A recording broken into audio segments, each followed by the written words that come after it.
ایسا نہ ہو. لیکن ایک چیز یاد رکھیے گا، ہو سکتا ہے ابھی تک کسی نے نہ بتایا ہو کہ اس چیز کے اوپر عمل ضرور کریے گا ان ایام اعظم میں. وہ یہ ہے کہ جب کہیں بھی اگر مجلس ہونا، یہ نہ کہیے گا کہ ہم فرش اعضا کے اوپر نہیں جا سکتے کیونکہ ہم نجس ہیں.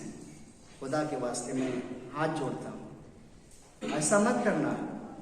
معلوم ہے کیوں؟ حسین کی ماں آتی ہے فرش اعضا کے اوپر، حسین کی ماں.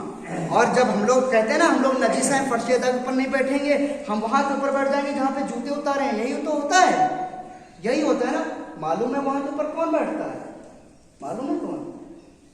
کربلا کا بیمار امام آ کے وہاں کے اوپر بیٹھتا ہے جہاں پہ آپ جوتے چپل اتارتے ہیں.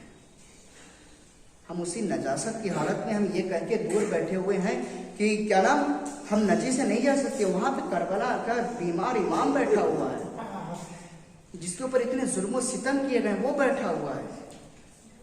اور جب کبھی بھی مجلس میں جائیے، خدا کے واسطے ایک بار آپ اپنی زندگی میں عمل کر کے دیکھیے. میرے لیے نہ صحیح، کسی کے لیے دکھاوے کے لیے نہ صحیح، اللہ کے لیے، اپنے لیے، اہل بیت کے لیے یہ راز رکھیے گا بس.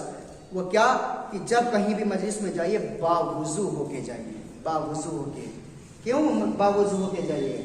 تمہارے پاس حسین کی لاڈلی بیٹی سکینہ بیٹھی ہوگی، تمہارے پاس زینب کبریٰ بیٹھی ہوگی، تمہارے پاس جناب فاطمہ زہرا جس کا پہلو شکستہ ہے، جب آپ روتے ہیں نا وہ اپنا رومال اس طریقے سے پھیلائے بیٹھی ہوتی ہے کہ میرا حسین کا عزادار گریا کریں تاکہ میں حسین کے لیے، یہ آنسو نہیں ہوتے، صرف پانی نہیں ہوتا، یہ حسین کے زخموں کی دوا.